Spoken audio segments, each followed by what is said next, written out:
Hello audience of Astro van enthusiasts, automotive enthusiasts. It's September 8th, 2024. It's a Sunday. It's 8:12 a.m. Eastern Time. My name is Dennis Sietsma, Dennis John Sietsma Productions, Homestead, Florida, USA. And this video documentary I'm doing is about improvements to my 1994 Chevy Astro van that I've owned since it was new.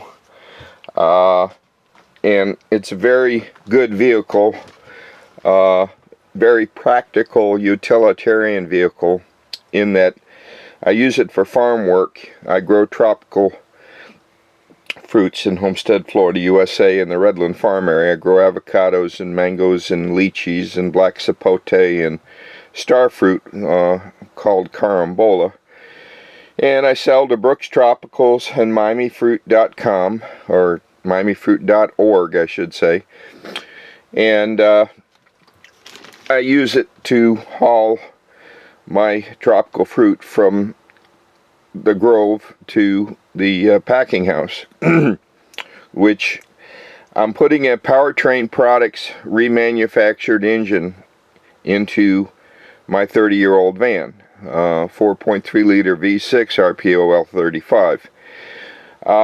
Now that I told you all that, for people who may be new, I have this organized on my playlist on my YouTube channel, Dennis Sietsma. Sietsma is a Dutch name spelled S-Y-T-S-M-A,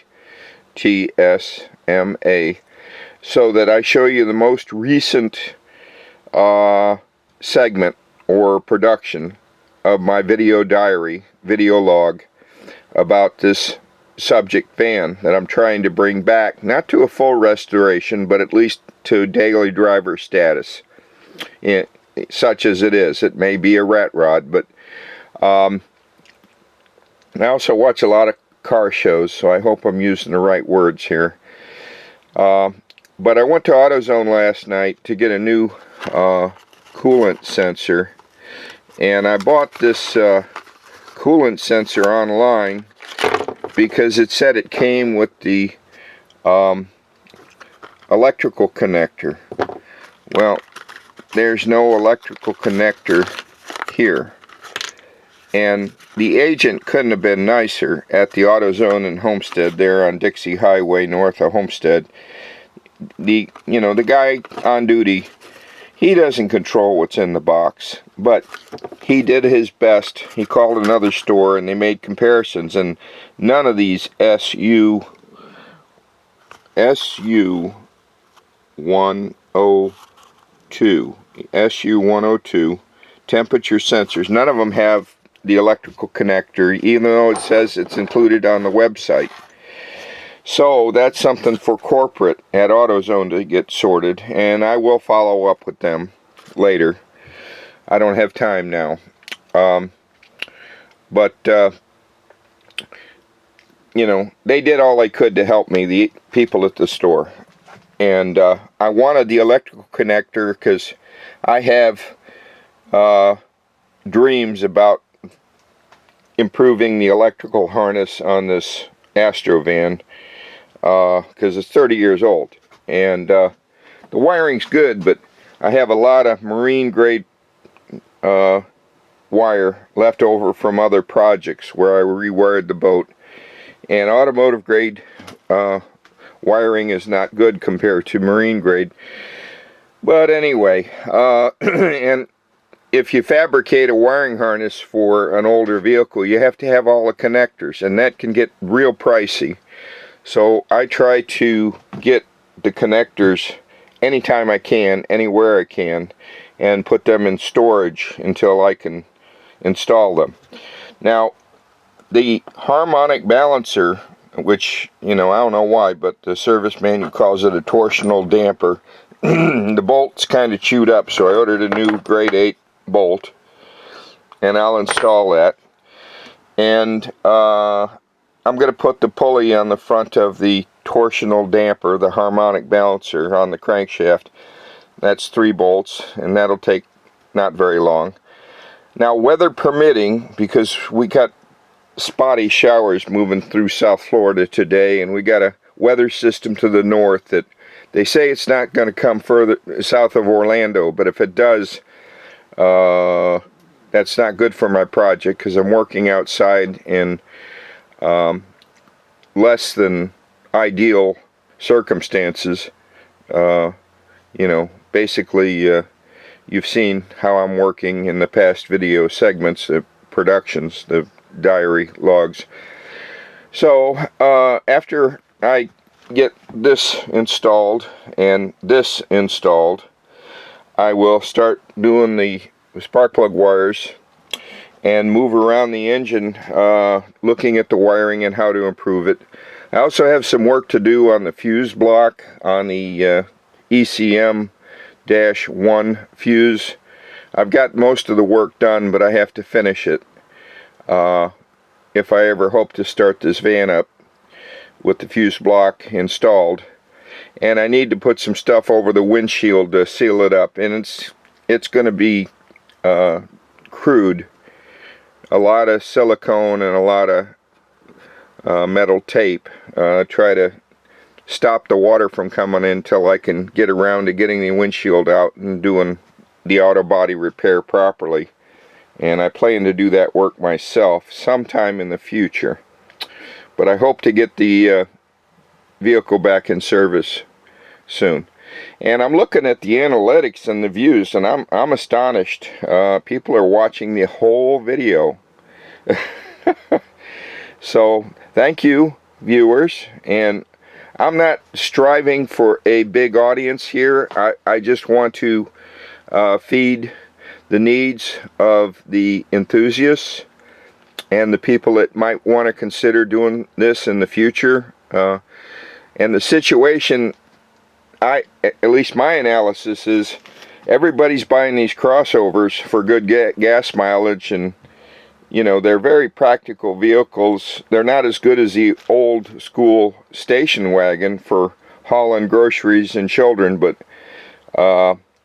the old school station wagons have gone away because people didn't like the vans. They don't see value in keeping them, so they go to the salvage yards and then get repurposed, recycled, turned back into raw materials again.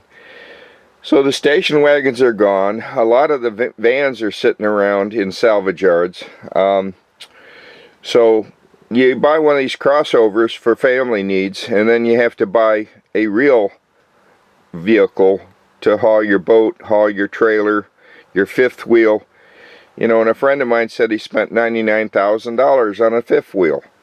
So for that reason, people like me that can't handle that kind of investment in a fifth wheel for a farm truck to haul a few avocados to market, you know, it makes sense for me to put in a remanufactured engine and do all this. Of course, I can do all this work myself, but that's not counting my man hours, and it's not counting the food that I'm eating for the month I've been working on swapping an engine that I thought would take me 3 days tops. But I didn't anticipate all these problems I ran into that I've documented. And so audience, thank you. Thumbs up if anything's interesting here, please. I like the thumbs up if it's interesting and has value to you. And I did a lot of stuff for FAA that the other engineers says, it has no value, it has no value. I'm like, man, you're dumb as dirt. You don't do the field work that I do and spend the man hours that I have to do researching stuff at the site unless I take notes and have all my ducks lined up before I hit the site. Once I hit the site, you know, time is tick, tick, tick. And I tell my 5th graders and 3rd graders in the Miami-Dade County Public Schools, Kapow, and Kids in the Power of Work, Kapow. It's a national program. You can have it in any school system. It's very left-leaning in its talking point, as you might expect for anything in public schools these days. but I did it for years and I enjoyed it. But I tell the young people, time management is important, because you can't buy or sell time. You can try, like I bought a remanufactured engine. I bought somebody else's time, and it's a good thing too, because I had a devil of a time putting the pistons back in the core. As Toby Keith said, I'm good once as I once was, but not. Anyway, you know the song, Toby Keith. Love the guy. So, I just can't do the same kind of work that I used to do when I was 20 years old or 17 years old. And so, enough John. Gonna try to get some work done today before it rains again. Audience, you're not gonna believe this. Another dang setback. It's not a showstopper, it's just an annoyance. As I told you before, this was supposed to come with a new electrical connector, and if it had come with one that's compatible, I could have cut this wire, because it's only a single wire, and used the new connector to make it work, because this connector is not compatible. If you look at the physical size of the weather pack connector, this just will not go in there. And I'm going to stop the camera for a minute so I can show you better. Okay, and with me holding it like that, you see the weather pack connector will not physically fit into the tinier shell of this sensor. So apparently there's some kind of update or what have you, and since it didn't come with the electrical connector, I can't do anything.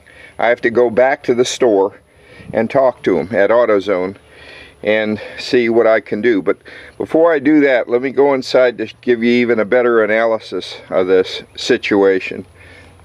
This is why I never throw out my old parts.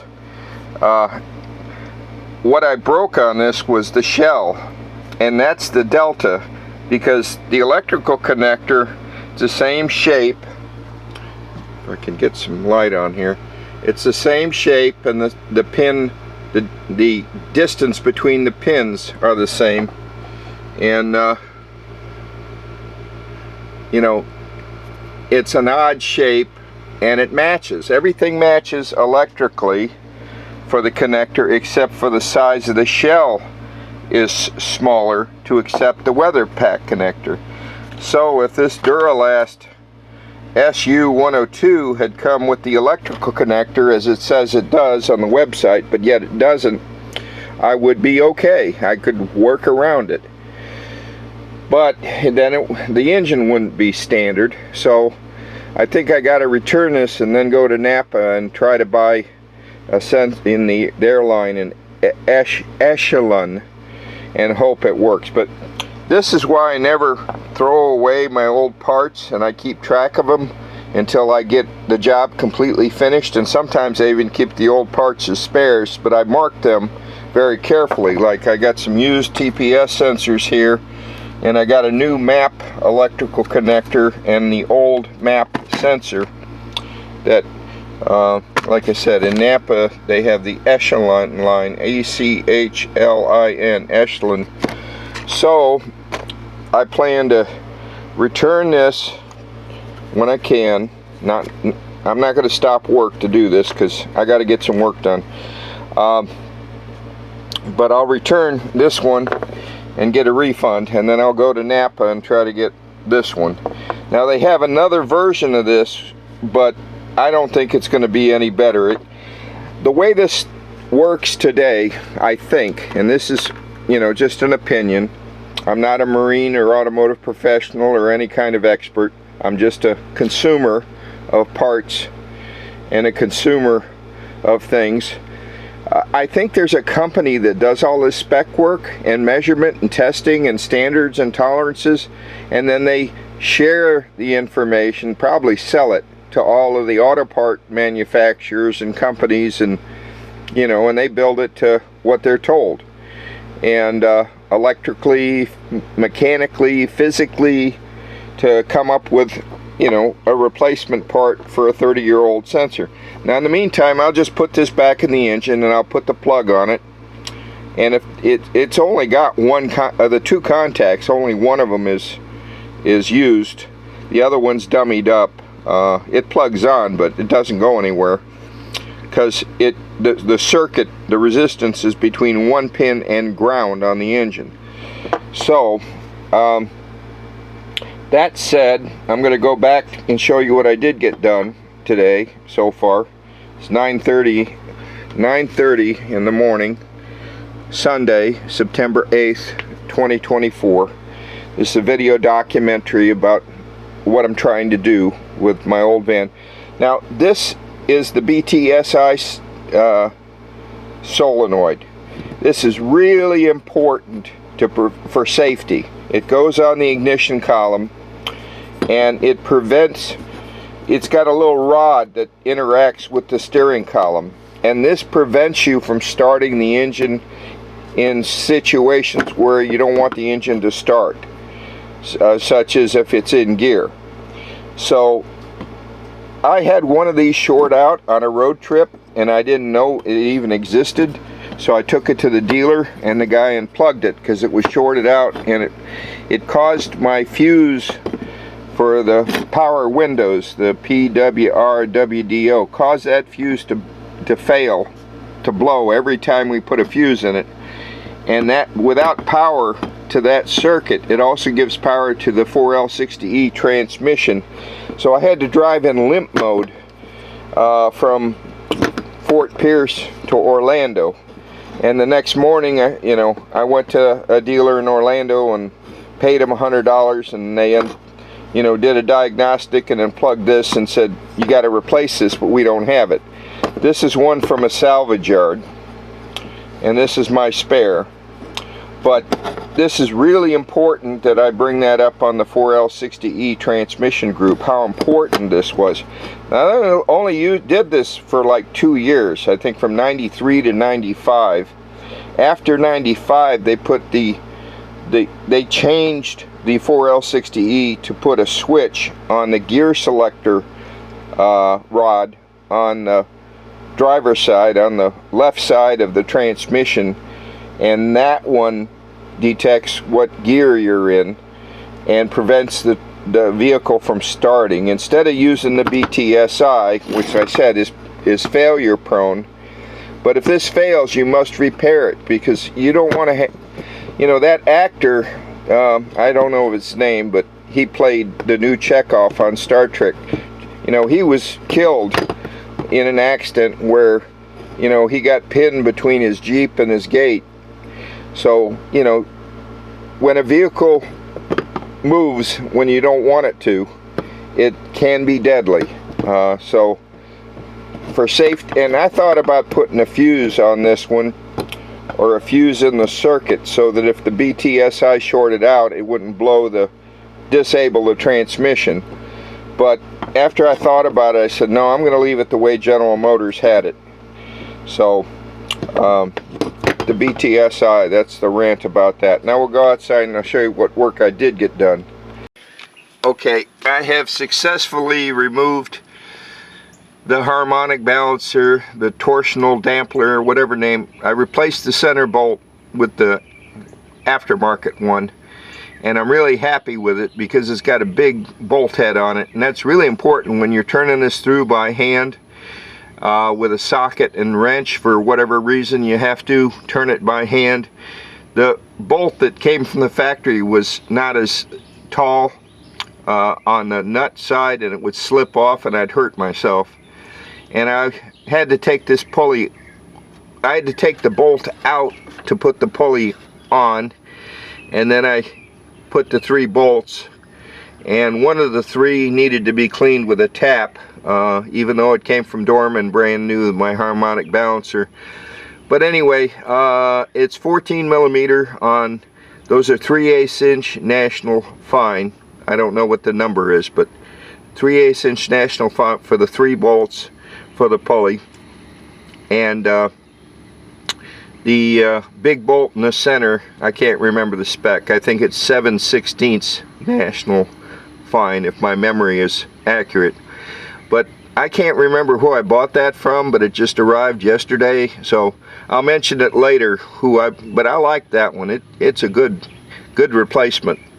And as you see, I keep running into problems finding replacements for this 30-year-old vehicle.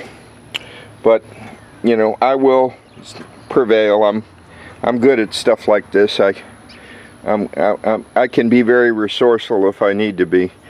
So when I have a problem, I like to research it until I get a solution. Anyway, on to the next segment. Thanks for watching. I may be ruminating here, but the center bolt on the harmonic balancer, torsional damper, whatever call it, that was 16 millimeters. The 3 bolts that are 3/8 inch National Fine, those were 14 millimeter. So thought that was good information. On to the next segment. The iguanas don't want to leave, and they're eating all the insulation and sound deadener. So if anybody knows a source, let me know where I can get more. But I like to do the most difficult stuff first. So now that I've got the starter installed and the pulley on the harmonic balancer installed, I'm going to move on to checking the clearance on the starter gear, and I'll post a photograph soon that show what the instructions say on the starter. So I'm going to stop the video here and insert that photograph right here. Okay, that should have put a break in the timeline, and it's Sunday the 8th of September. Sunday the 8th of September 2024. And I want to check the 20 thousandths clearance on the starter, which means I will apply power not to the vehicle but just to the starter solenoid using the cable I fabricated to give power just enough to pull the solenoid in, and hopefully it doesn't pop the 30 amp fuse that I have in the thing cable I fabricated. And I'll check the clearance with the thing energized. And I don't know how you do it otherwise, how you would get the starter solenoid to kick the gear out so you could measure it. But I have to find something to measure. It has to be a round gauge, 20 thousandths of an inch, to measure that. After that, I'll start installing the spark plug wires. And there's something else I was thinking about I need to do.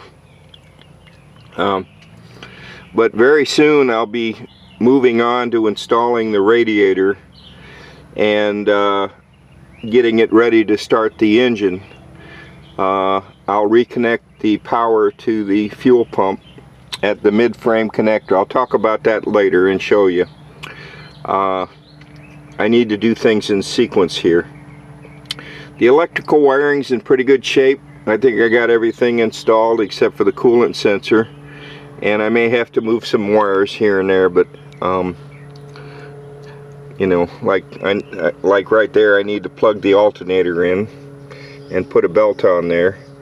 So bit by bit it's coming together. But this thing about incompatible parts really bugged me, because the studs on the driver's side we talked about before, and I got a Dorman product, but it's done wrong. It's spec'd out wrong. And if it's wrong there, it's probably wrong everywhere, including, I think I got that from Rock Auto. So, you know, unless I go back to AC Delco, to the original Chevy part, and probably the same thing with the coolant sensors. Once, whoever does these things in the world for the industry, when they make a mistake, it's wrong everywhere. So, and of course, trying to get that across to somebody, they don't want to hear it. They want to hear, oh yeah, our stuff's good, buy it, keep it, don't complain. So, I'm complaining. You know, because I'm the one that's working on this. I'm the one that's trying to make it work. And, you know, if a part is spec'd out wrong, it's wrong. So, Anyway, end a rant on that. Oh, let's get some work done, Dennis. Thanks for watching. Going on to the next segment.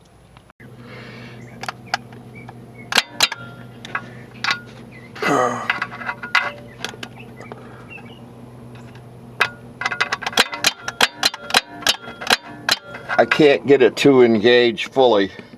It's not pull it all the way in, so I'm going to have to shim this. And I've rotated the starter gear several times, and this is the maximum engagement I can get. Is I can't get it to fully engage with the starter ring as it should. And you only want to do this momentarily, because otherwise this thing gets red hot if you keep it engaged too long. And a diagram, a picture is the best way I could show it to you, because you just can't see it otherwise. Alright, well, I don't know what gives me the best focus here, folks. Oh, now I've activated some. The touchscreen never wants to work until I need it to work. But, okay, come on, damn it. Where's the flashlight? I gotta put some light on the subject. And I'm trying to keep the touchscreen from closing. Oh, dear me. This is not working, folks. I'm making you seasick, but anyway, you get the idea. And it's just not fully engaging, so I'm going to shim it. It might work okay dynamically, but well, I could try that next, I guess, before I start fooling with shims. And I can crank it from here. But you don't want to engage this starter solenoid for very long, because it will get red hot and start smoking if you hold it too long. So let's try something else. I don't know how they do this without this rig that I'm doing. Okay, the only problem with this idea is if I crank this at all, it's going to start bleeding and spitting out all kinds of hydraulic fluid right into my face from the transmission. So I have to install the radiator and lines. I have to install everything before I even try this. So I'm going to give up on this. I'm going to leave the transmission cover off and the exhaust off, and once I get the radiator installed and the lines plumbed and everything done like that, that's when I'll come back and worry about the starter clearance. It's premature for me to do this. I'm not in sequence.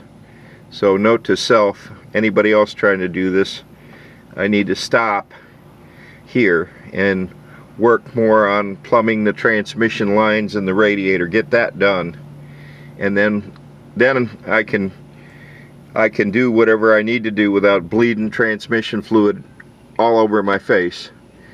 So that's what I'm going to do next. I'm going to change the plan.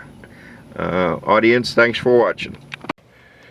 It's Sunday, September 8th, 2024. It's 11:48 a.m. East Coast. Homestead, Florida, USA, in the Redland Farm area, working on the farm van. Moving on, giving up on adjusting the starter clearance. Installing the new radiator. Let's see if I'm zoomed in or out. This is the new radiator I got from Rock Auto. It's a Spectre, and if you notice on the left, it has the oil cooler. Now, there's all kinds of stuff with the sheet that came with the powertrain products remanufactured engines saying you can't flush these, so they have to be replaced. So okay, another 170 bucks. Now I could have got this from AutoZone, and I should have, because I would have got it quicker, but you know, it is what it is. It said the warranty's invalidated on the engine if I don't do everything according to Hoyle. So I bought a new radiator. I'll keep the old one as a spare. Probably never use it. These things last like 10-15 years before they break. They rupture the tanks. But from past experience, I know I have to install the shroud, the lower half first, or I won't be able to get it to go in later. So that's what I'm going to do next. I'll get the lower shroud in there, and my shroud is damaged on, you know, I need a new shroud, both upper and lower. Now I know, and that's the upper there, caution fan. I know I could replace this fan with electric fans and make it more modern, but the cost involved is prohibitive to do that conversion, even though it would improve the fuel economy. But the electrical system on this van is kind of weak anyway, with 105 amp alternator, 100 amp, and it's got a 200 now. So anyway, I'll be working to install the radiator next, and once the radiator, and also the air conditioning, once the radiator's in, then I can plumb the transmission and not bleed transmission fluid everywhere. And I can also plumb the remote oil cooler. Now I sent a couple of emails to Powertrain Products asking questions, and I got no response. One of the questions was, do I have to buy a new radiator? No response. They charged me for the core, and I asked about, can I return the core and the pod now, even though I'm beyond the 15 days that they said. You know, I didn't know when I bought it that I had to return it within 15 days. I didn't know I was going to have to buy a new radiator. I didn't know I was going to have to buy new cooler lines too for the remote oil filter and adapter. All this stuff I didn't know that added about, you know, $700, $800 to the project by going with Powertrain Products. Now the other alternative, I could have gone with a local machine shop. They normally give you a year or 12,000 miles, but who knows if they'll even be there when you come back in a year or 12,000 miles. The machine shop, I mean. And got a lot of good machine shops here in Southeast Florida, but I just thought the Powertrain Products was better because in a controlled remanufacturing facility where they can bore a line the crankshaft and recondition crankshafts and do everything else that they have to do to the engine, minus the accessories, that, you know, I just think they do it better. I bought several remanufactured engines from different companies over the years. I've never had a problem with a remanufactured engine. They do a stellar job, I think.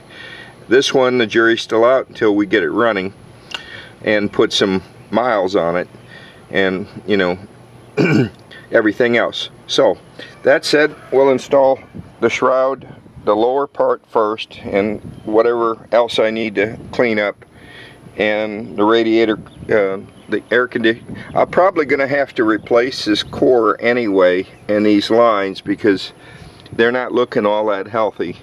But this is what I had to do to be able to get the engine in and out. So I had to remove everything out of the way. Now on the newer vans, they don't allow you this removable section. You have to actually cut it out and then weld it back in. And the front end of these things are weak as it is anyway with the rust that they have. This one doesn't have that problem. So, but I have a lot of other things to do, so I'm going to quit talking and try to get some work done. But I did want to explain in the documentary the situation as it is right now. And I still got to get that coolant sensor sorted, and there's different other problems from the fire on the vacuum lines that I got to get sorted for the air. But you know, I'm very resourceful. I will figure this out and work one problem at a time and get them all sorted. And you know, when I'm done, I'll have a good running engine. I thought I had transmission problems, but I had a fuse block failure about the same time on the, and I've repaired that for the power windows. And without that fuse working, the transmission was in limp mode. That's why it was acting strangely, you know, after the engine failed. So I don't know, it seems like the devil is in the details and everything's working against me. But given my past experience, you know, I started buying motorcycles that were blown up, basket cases where people had taken them apart and lost hope on putting it back together, and I'd buy them in boxes, cardboard boxes, and then put them back together and get them back on the road. I did that with motorcycles, motor scooters, and never did that with a car. Never. But anyway, you know, and my Vega engine back in '72, I modified that extensively. I had the engine sleeved, and so I have a lot of experience in my background. They say, well, you're an electronics guy, how do you do all that? And I'm like, I don't know, I just do it. You know, it's one of these gifts that God gave me, that I'm able to do a lot of things. Oh, you're so lucky you can do these things.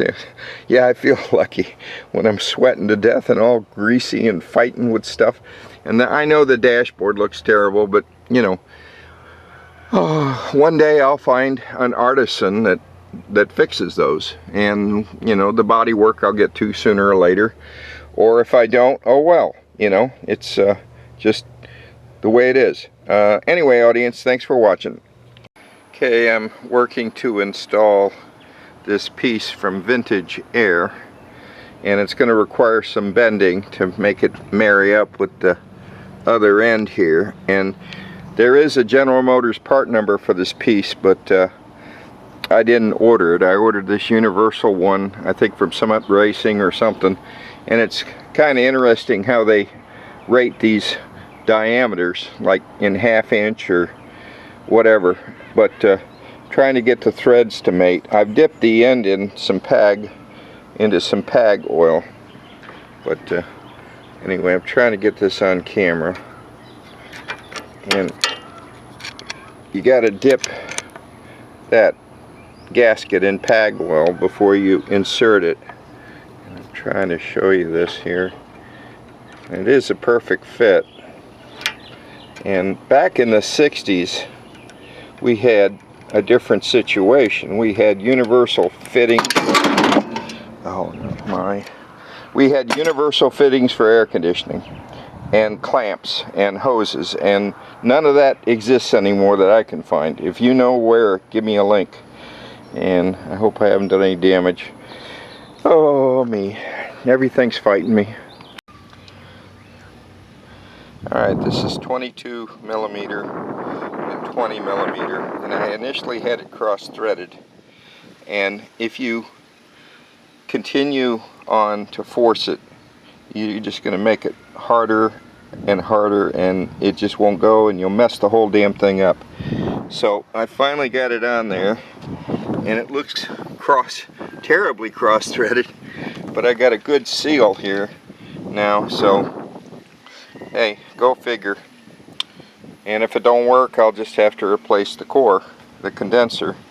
And this is the part of your air conditioning system that normally gets clogged because the passages are small. And there is a flush kit. You can try to revive one that you can get from O'Reilly. And if you try to weld on it or heliarc on any of these, you end up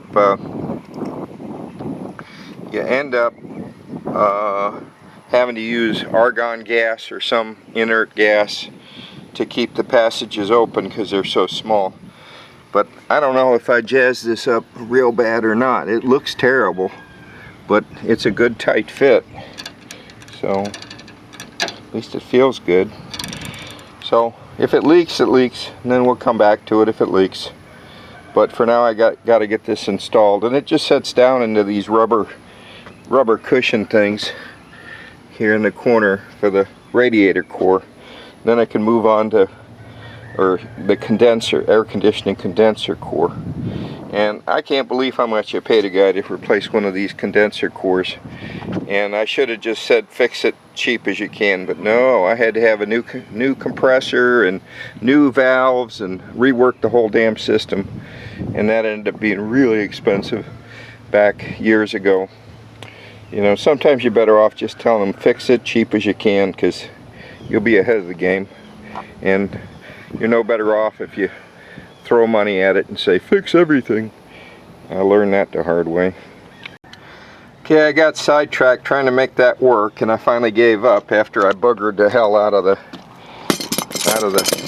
piece I was trying to install that wouldn't go in. I don't know, it just cross-threaded every time I tried. I just couldn't get it on there correctly. So I'll buy the part from General Motors, I guess, on eBay. I've got the part number, and do it the right way instead of trying to use some of my own plumbing. But next we'll get I need a break. Been going at this for a while now, and before I get heat stroke I need to take a break. It's 12:49 in the afternoon, September 8th, Sunday, 2024, 12:49. And do-it-yourself work can be dangerous. This is not a do-it-yourself video. This is a documentary showing the problems I ran into trying to do this on my 94 Astro van. Thanks for watching.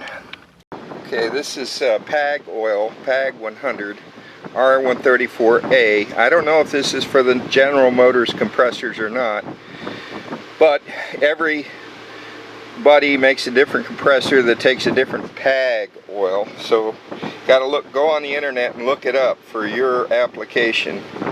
But I think this is right for General Motors, is PAG 100, otherwise why would I have bought it? But I've done air conditioning work on other people's machines in the past and got them working, so I'm not too worried about this. And this air conditioning was working great, both front and back, before the engine spun a bearing on number 6. So, but I can live without air conditioning for a little while. I just want to get this engine running, and then I'll get I tried bending and using the universal, and that didn't work. It's just too long. So I'll order one online for GM and see if I can get that installed, and if I have to, I'll replace the condenser. But I'm hoping to save this condenser, and after I get everything plumbed and not leaking, I'll worry about the starter. So 12:52. Thanks for watching. Okay, I made yet another mistake that I have to correct. I said earlier, this is hanging up. I said earlier this sensor would not fit this connector, and that's right, because this is not the connector it goes to. It goes to this connector coming over on the alternator side out of the main harness. There's a pair and a connector, so perfect fit, so the sensor works, so I don't have to return this sensor. This is fine. This Duralast AutoZone SU102, so I stand corrected. Hello, I'm correcting myself. SU102 is fine, except it doesn't have the electrical connector, and if it had that, then I might not have made this mistake to begin with. But I need to get that sensor in before I install this radiator hose that goes here.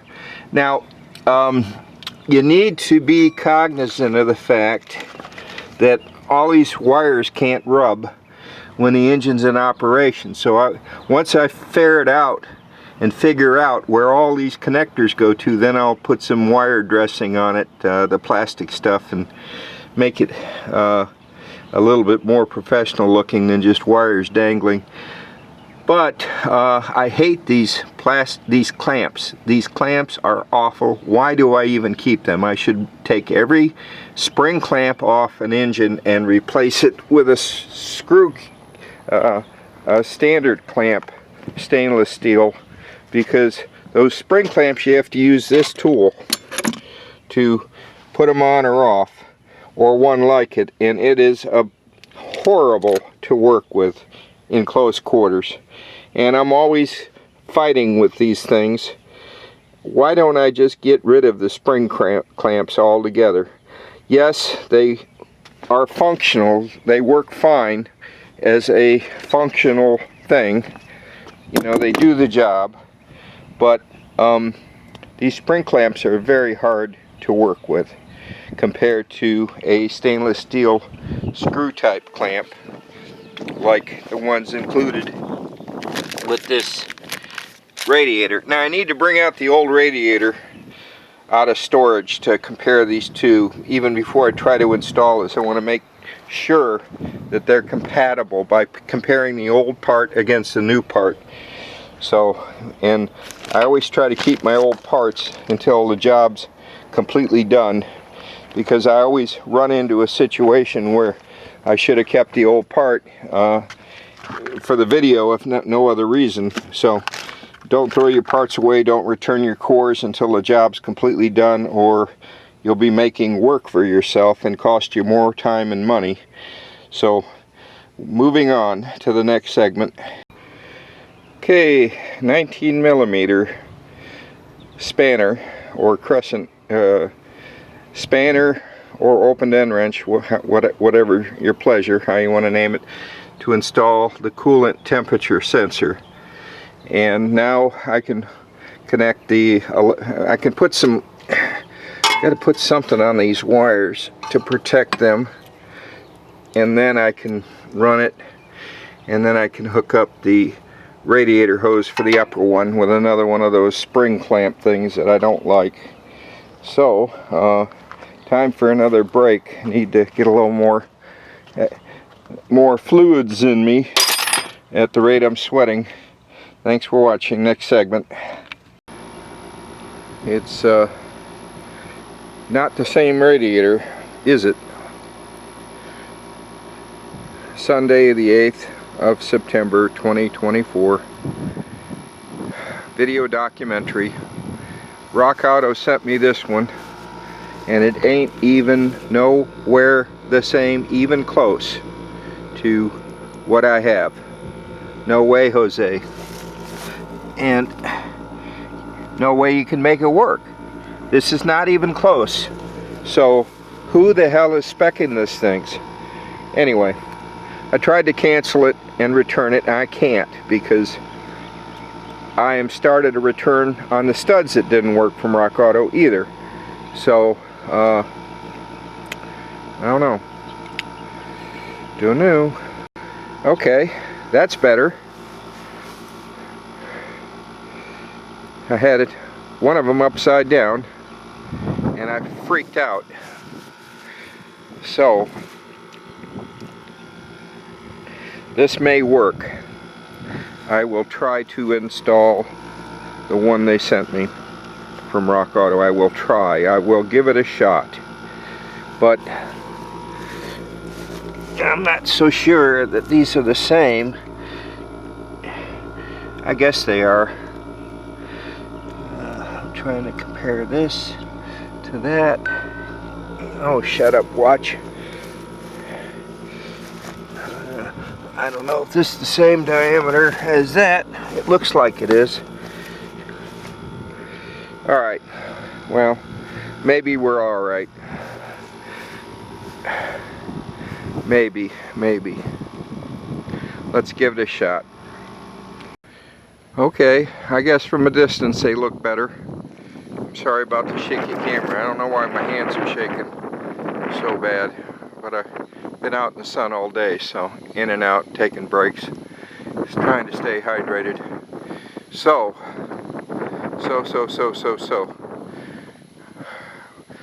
gonna press on to the next segment. Okay, I used this this special tape, and I already ordered more of it because I like it so much. It's WOD tape, and it's special for wrapping around these big split looms, and this stuff is fantastic. So a lot better than using friction tape. This is really perfect for this application, and it's at its high heat, and it's oil resistant and all that. So I have wrapped the hell out of it. I put the split loom on, and I wrapped the hell out of it, and I think I'm real happy with that side. The only problem I'm having is trying to get that one heater hose to go on that stud. And you can't even see it, damn it. Anyway, there's a stud there that holds the heater hose, and for some reason it doesn't want to reach, but I got it. It'll work, even if it's halfway. But these damn spring clamps, I hate these things. absolutely abhor them. They are awful. But I'm not going to let it stop me. I got the passenger side, I think, pretty well situated. I got the split loom on there, and I protected the wire for the coolant sensor with split loom, and I protected the wires for the alternator with split loom, and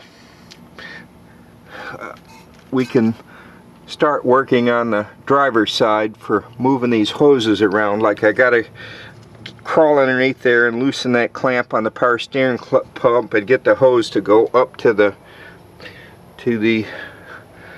Hydro Boost, Bendix Hydro Boost for the brakes.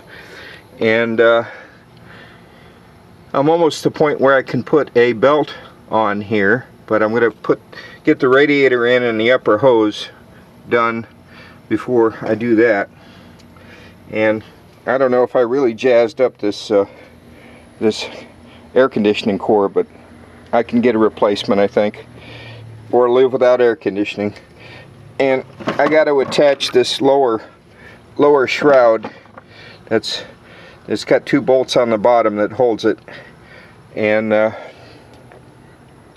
I can put the radiator in and all that stuff. So I'll do the shroud first before I try to fit this radiator in. I can't believe I had that upside down, but you know, I'm so tired and so hot that but I like it hot and steamy, and management is complaining bitterly. I'm taking too much time on this, so gonna have to try to keep moving. Gonna work till I drop. Sunday the 8th, 2024, 5:30 in the afternoon. Pretty happy with how things are going. I got the lower shroud, the 2 bolts that hold it in place, and that's important before you put in the radiator, because once you put in the radiator you won't be able to get the shroud in or out. And I need a new shroud, and there's a bolt here that holds something to something.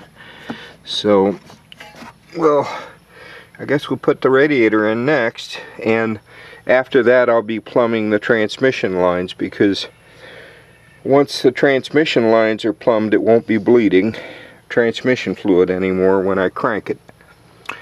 And got things to do on the driver's side, on the left side, like this. I got to do something with this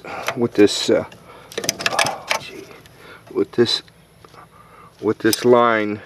How it goes to the power steering pump is not according to Hoyle, unless I change things around a little bit. And I don't know. This is what I mean by fiddly work, because you gotta get everything where it needs to go, or you'll be fighting City Hall. Well, that might be all right, like that. Yeah. Well, that might be all right on the power steering pump. I might just go straight to putting the radiator in next. And then the transmission lines, I have to fabricate those. Took me a while to ferret this out, but it was on page 3B13. It shows the routing of the power steering pump, that solid line that's giving me trouble. Power steering hoses, Hydro Boost brakes. And in this case it shows the big box there is the power steering pump, and then the line goes straight over and up into the Hydro Boost, and the detail is over here where it shows you how it's routed. And the problem I'm having is with this solid line, getting it to go where it's not interfering with the other line. So at the next page here, on page 14, 3B14, it shows power steering hoses, hydro boost, brakes, and cooler. So I don't know what it means by and cooler, but it's all-wheel drive and two-wheel drive, and two-wheel drive shows the line coming around the same way as before with two-wheel drive. So this figure 18, figure 18 is the most important one here, page 3B14 in this manual, the 1994 ML van service manual. It covers GMC, Chevy, Safari, Astro. So took a while for me to find this, but I finally did on page 3B-14, that diagram, how it has to be. Okay, it's 6:24, and I got a little bit more done.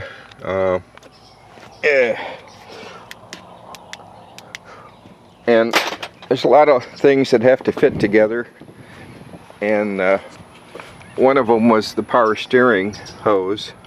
So I loosened it on this end of the hose, which is that one, and this is the connector for the ABS. So I need to tie wrap that up for now, get a tie wrap, tie that up, but was able to plumb this up to the power boost, hydro boost, and got everything else pretty well situated, including having the radiator in its home, these little rubber things it sits in.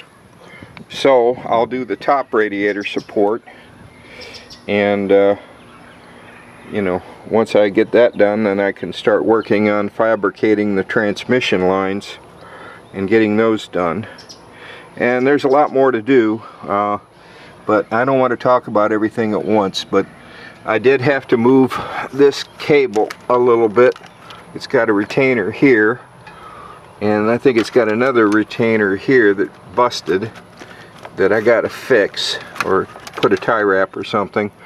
And I plugged in the windshield wiper, and this hose wants to get wrapped on the compressor, so I got to take this hose loose and reroute it. So let me do that now.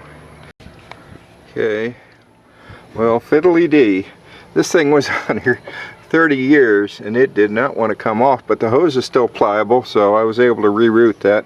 This other hose also wants to be rerouted, so I will put that behind this windshield wiper pump, and I got to get some hardware to hold that reservoir tank in place.